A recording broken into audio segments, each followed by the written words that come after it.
Well, good morning, NCARB. Thank you.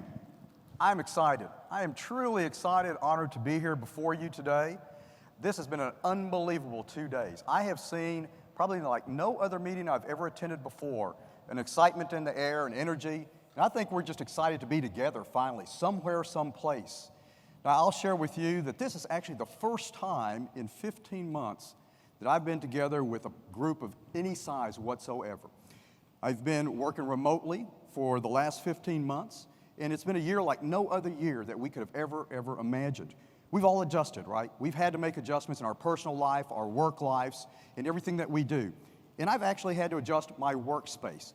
I went from this wonderful corporate office to this. This has been my workspace for the last 15 months with the Post-it notes, the books, the cell phones. It's just a space about this big. So I'm excited to be back. And what it's told me, though, is we have to remain agile. We have to remain flexible, and yet we have to continue to carry on the work forward. When I think about the amazing things that we've accomplished in this organization and how we've continued the work forward, it's really a testament to what we can do and how we have taken on this year. Now, many of you have asked, and you've heard me mention, what's next year going to be like? Well, I have said that it's a transitional year, and I'm going to speak to that in a little moment. It's a transitional year where we will go from a virtual environment to what I believe more of a hybrid, very similar to what we're experiencing today. And so I would say that I'm excited about that. Now I'll tell you this. 16 years ago, I sat in that audience, similar to many of you, as a first-time attendee. As a first-time attendee, I'd been a long-serving member with a certificate holder. I knew of NCARB, but I really had no feeling and no knowledge of the services and programs and all the wonderful and important work that we do.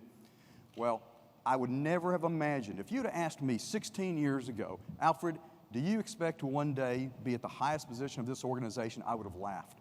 I'd have said, there is no way I'd be standing on this stage today serving as the soon incoming president. So be careful what you wish for, right? You might end up here. Exciting opportunities are ahead for all of us. It's an exciting year, and it's one in which I want to look ahead and share with you a few of the things that I'm interested in moving us in the direction and starting the conversations in those areas. Now, one of the greatest things that I will say a president-elect gets to do during his year is that he or she gets the opportunity to create and craft the committees, the work groups, the task force, and the charges and the individuals that will lead that. And what an amazing opportunity, what an amazing lift that was. This year, I can tell you, we had almost 400 volunteers that said, I'm in. I want to participate. I want to do something for the good of the organization. So I had the challenge of taking 400 people over almost 30 different committees and workforce and task force and trying to kind of blend, what can we do? What can we do to make this great work, a great year? And so I looked at this through a slightly different lens this year. I looked at it through a lens of how can I balance this but yet expand to a greater conversation of diversity and inclusion. I looked at it to where we need new voices, we need energy, but it has to be balanced with those that are experts, those that have legacy, those that understand the history and the background behind why we were able and how we got here. I was told that this year we did a lot of firsts and that I'm very proud of. I really didn't know. I have in the last year and a half been reaching out to the Hispanic Latino community to try to make sure that that community finds a voice in our work, in what we do. And I was proud when I heard that we did have volunteers from that committee step up in the Latino and Architecture chapter. I was bold and I tried something different this year. I took 2 of our member board execs and I named them as chairs of some of our strongest and most important committee work this year. So I took them out of the lane and out of the silo where they may have been in this particular as an MBE and said they can lead us as great leaders in other work and expanding that opportunity.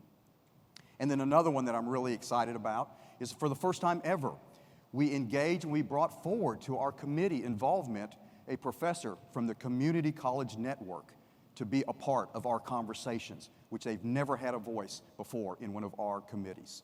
So I'm so excited about the many things, the great things that I look forward to the committees and the committee work. And I will tell you, we're looking forward to budgeting for in-person committee work and task force and meetings. That's been a big question for everybody, is how are we going to do our work next year? Well, the good news, is we're going to budget as if pre-pandemic. We can always go, we can travel, we can meet, we can eat together, have fellowship. But I know realistically that not everyone's quite there yet. We may still have to deal with travel restrictions, state restrictions, and you personally may not really be quite comfortable in being in those settings. So that's okay. We are still going to make sure that we always, in this year to come, have the opportunity for a hybrid meeting, to be able to Zoom people in and be able to engage fully. What I would ask for is your patience and your cooperation as we continue to do the best we can in the heavy lift with those that are in the room and those that are on the screen, and so they can feel a part of the conversation at all times. Now, it's always important in this organization that we continue to focus on our programs and our variety of services. You heard earlier in the last few days where Bob stood up a couple of different committees and work groups that were really important and took on really big and important challenging questions: responsible charge, incidental practice. What I can tell you is they've done an amazing amount of work in year one, but there's more work to be done. So we're going to continue the work of those committees. We're going to continue the charge. Hopefully, maybe we'll hear some results and deliverables this year. Maybe not. Maybe it won't be ready. But this is important work that he has set in motion, and I thank him for that, and we're going to continue with the continuity in that area as well. Now, I wanted to pause for a second and make reference to another really important work that has taken place. And this is the work that's taken place for the last 4 years. And it was during the presidency of Greg Ernie that he stood up an Interiors Task Force to deal with important questions in the overlap and how do we do this with these two noble professions. They've done an amazing amount of work, 4 years worth of work. And they delivered an amazing competency report that looked at skills and knowledge in the areas between our practice and theirs. I've made the decision that it's time to thank them, to sunset this group, and give the board of directors in this coming year the opportunity to take that work and do the deep dive. Where do we go from here with regard to this work? They have teed this up with an amazing amount of information, and now it is important for our board of directors to take the next steps to dig into this. So in our first board meeting in September, going to be one of the major agenda items that board members get ready. We're going to dig deep into this area of interior design, which is an important one as well. One of the things that I've always enjoyed and I feel is a strong point of our organization is our relationships with our collaterals, our alliances, our partnership. It continues to grow. And Bob did a wonderful job this year of continuing to expand that network of individuals that we got to talk to and that would come to our board meetings, even though it might have been virtual. I look forward to continuing that. And I get excited when I see, and I know we've had in our presence during this meeting and even online, a variety of our collaterals that we have great relationships with. And that's important. We have to continue to foster and build those relationships. There's so many great examples of what's going on right now. This is almost a highlight moment where there are so many wonderful things happening. It starts with ACSA, and you've heard about the digital Propel curriculum that we are taking a leadership role in. There's the AIA Beyond Boyer that is going to talk to us about the crossroad of practice in the academy. Our AIAS, our students, we have long been a strong supporter and advocate of the Freedom by Design program, where I know many of you have actually been personally involved with, and it's making a difference in the communities. And then NAB. NAB is one of those important elements that we have to continue to work side by side. And I'm always so pleased with those members from this community that get to do the NAB accreditation visits. It's been one of the greatest highlights that I've enjoyed over the years of doing those visits. And I look forward to us continuing to be a major part of that. And then NOMA. You've heard a lot of comments about NOMA and how exciting it is to have them now even being closer in the relationships that we're building and the heavy work and the important work that us and NOMA are doing together in the area of the baseline on belonging. And they're asking really important, provocative questions that are challenging us to what are we going to do with the information and how can we make a change in this area. One of the areas I've always said is a really important thing that we have to not only do, but we probably have to do more in the future, is in the role of advocacy. Not a day goes by where we do not hear of legislation that is actually striking and talking about deregulation, occupational licensure, regional compacts. This isn't going away. I'm convinced that we're just going to continue to see more. It's going to continue to require more resources, and that's good for us. We need to be prepared. We need to grow in this area. We need to continue to partner and be a resource, whether it be for your state jurisdiction or in some cases with our AIA component chapters. We are in a good place, and I see the importance to continue to grow and to expand in the resources we provide in this area. Now, I'll tell you, any of you that know me, you know that I like to be the dreamer. I like to be the big blue sky. I like to try to peek over the horizon and see what's next, what's coming up, where do we need to be thinking. I'm the person that likes to get in the room and ask the questions of the whys, the why nots. Why do we do it that way? You know, why haven't we considered this? And I always get excited if someone tells me, well, we do it that way, Alfred, because that's how we've always done it. Then the light bulb turns on. And I said, okay, there you go. Let's go dig into that one. You know, maybe it works, maybe it's great, but the pace of change is so amazing today that we cannot sit still on anything we do or how we do it. I would tell you that in this year, I've tried to hone down 2 major areas of focus for me that I want to take a leadership position in moving us forward. The first area is you have heard at this meeting and before, and several of you have been involved in this conversation. I think we've been talking and kind of nibbling at the edges on a discussion about the licensing model of the future.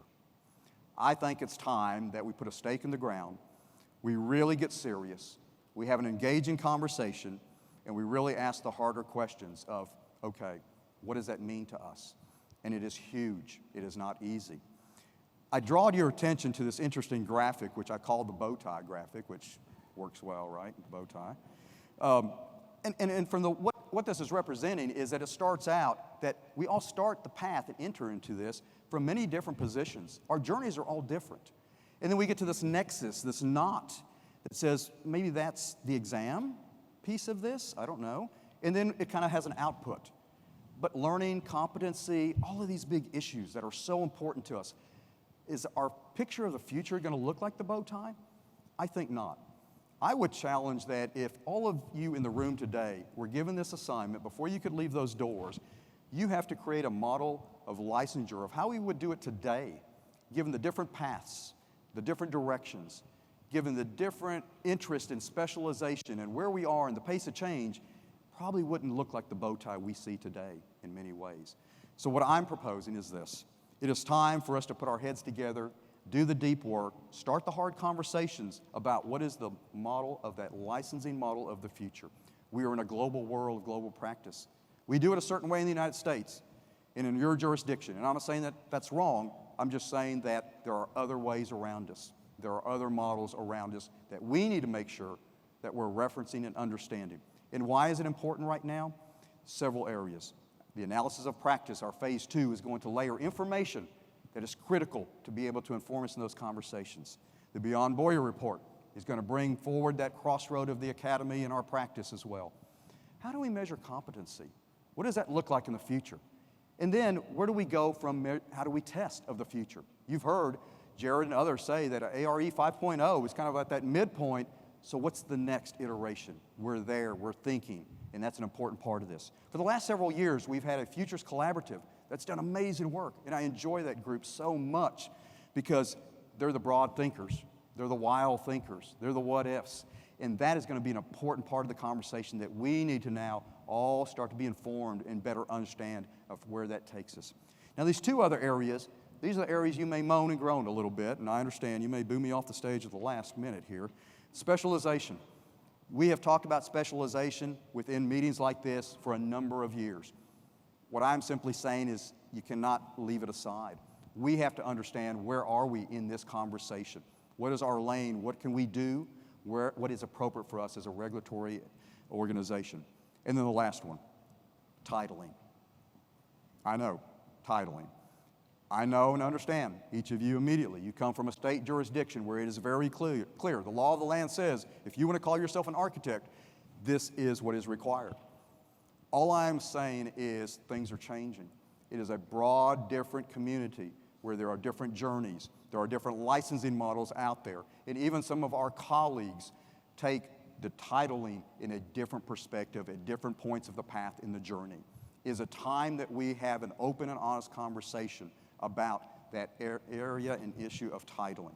And I propose that if we're able to do all of this, and if we can work through all of this, we will underpin my second most area that I said is absolutely important, of fairness and licensure, as it looks at equity, diversity, and inclusion. Now's the time for the research we have to do. Now's the time for the exploration, brave conversations. And I see this, and I'm a realist, this is merely the start of the momentum. I hope to get us pushed off in the right direction, and I think this is something that will continue on well past my presidency year, but we have to continue to be forward-looking at all times. 5 years ago, I stood on a stage similar to this when I was running a contested election for the position of secretary on the executive board. And at that time, I said, if I am blessed and fortunate enough to be elected, and if I'm fortunate enough to continue the journey up the ladder, to me, the number one most important thing that we as an organization have to focus on is equity, diversity, and inclusion. I said those words 5 years ago. Who would have known in the 5-year time span of where we are today, the conversations today, the things that have taken place that have made us be aware and ask those hard, self-focusing questions and look in a mirror. It is time. Now, I will be truthful and honest and say we've not stood still. So that is great, and I acknowledge that we have made progress. We have not sat still in this area, but there's so much work still to be done in this area. And I'm asking that you work with us, work with me. Now, you've heard this referenced a couple of times. I am so honored. I am humbled and honored to stand here before you and be the first Hispanic Latino president in the 102 years of this organization. I do not take that lightly.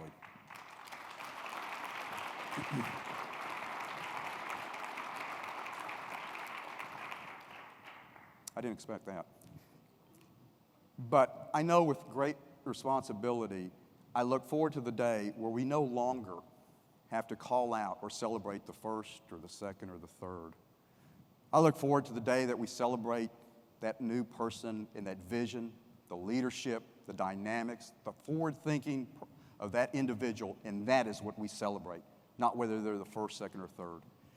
We're going to get there, and instead we're going to all work together to get there as well. So EDI is a critical issue in my heart. It's in my DNA, and I'm excited to take those brave conversations, but I need your help.